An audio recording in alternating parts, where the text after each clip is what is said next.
Narrated Sahl bin Sa'di as-Sa'idi. Allah's Messenger, peace be upon him, went to establish peace among Bani Ammar bin Auf. In the meantime, the time of prayer was due, and the Mu'adhin went to Abu Bakr and said, "Will you lead the prayer so that I may pronounce the Iqamah?" Abu Bakr replied in the affirmative and led the prayer. Allah's Messenger, peace be upon him, came while the people were still praying, and he entered the rows of the praying people till he stood in the first row. The people clapped their hands. Abu Bakr never glanced sideways in his prayer, but when the people continued clapping, Abu Bakr looked and saw Allah's Messenger. Allah's Messenger, peace be upon him, beckoned him to stay at his place. Abu Bakr raised his hands and thanked Allah for that order of Allah's Messenger, peace be upon him, and then he retreated till he reached the first row. Allah's Messenger, peace be upon him, went forward and led the prayer. When Allah's Messenger, peace be upon him, finished the prayer, he said, "O Abu Bakr, what prevented you from staying when I ordered you to do so?" Abu Bakr replied, "How can Ibn Abi Quafa Abu Bakr dare to lead the prayer in the presence of Allah's Messenger?" Then Allah's Messenger, peace be upon him, said, "Why did you clap so much? If something happens to anyone during his prayer, he should say Subhanallah. If he says so, he will be attended to, for clapping is for women."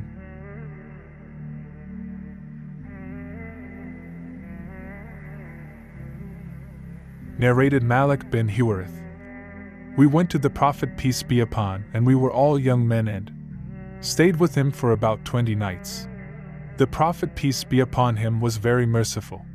He said, "When you return home, impart religious teachings to your families and tell them to offer perfectly such and such a prayer at such and such a time, and such a prayer at such and such a time. And at the time of the prayer, one of you should pronounce the Adhaan, and the oldest of you should lead the prayer."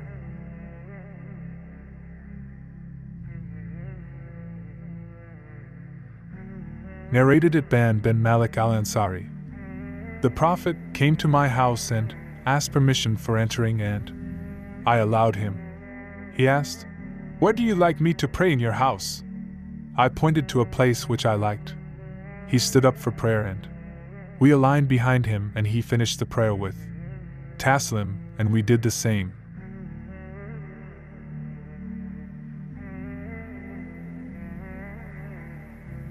Narrated Ubaidullah ibn Abdullah bin Abba. I went to Aisha and asked her to describe to me the illness of Allah's Messenger. Aisha said, "Yes.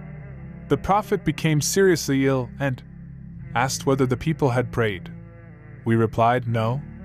'O Allah's Apostle, they are waiting for you.' He added, 'Put water for me in a trough.' Aisha added, 'We did so. He took a bath and tried to get up but fainted. When he recovered, he again asked whether the people had prayed. We said, 'No, they are waiting for you.' 'O Allah's Messenger,' he again said, 'Put water in a trough for me.' He sat down and took a bath and tried to get up but fainted again. Then he recovered and said, 'Have the people prayed?' We replied, 'No, they are waiting for you.'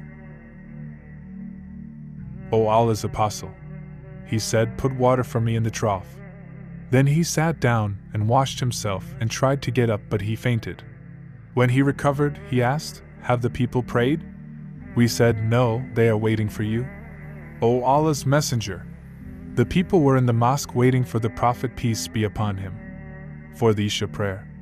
The Prophet, peace be upon him, sent for Abu Bakr to lead the people in the prayer. The messenger went to Abu Bakr and said, "Allah's Messenger, peace be upon him, orders you to lead the people in the prayer." Abu Bakr was a soft-hearted man, so he asked Umar to lead the prayer, but Umar replied, "You are more rightful." So Abu Bakr led the prayer in those days.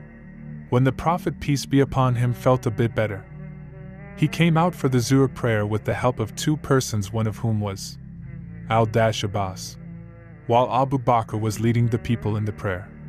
When Abu Bakr saw him, he wanted to retreat, but the Prophet, peace be upon him, beckoned him not to do so, and asked them to make him sit beside Abu Bakr, and they did so. Abu Bakr was following the Prophet in the prayer, and the people were following Abu Bakr. The Prophet prayed, sitting. Ubaidullah added, I went to Abdullah bin Abbas and asked him, Shall I tell you what Aisha has told me about the fatal illness of the Prophet? Ibn Abbas said, Go ahead. I told him her narration and he did not deny anything of it but asked whether. Aisha told me the name of the second person who helped the Prophet, peace be upon him, along with Al-Abbas. I said, No, he said, he was Ali ibn Abi Talib.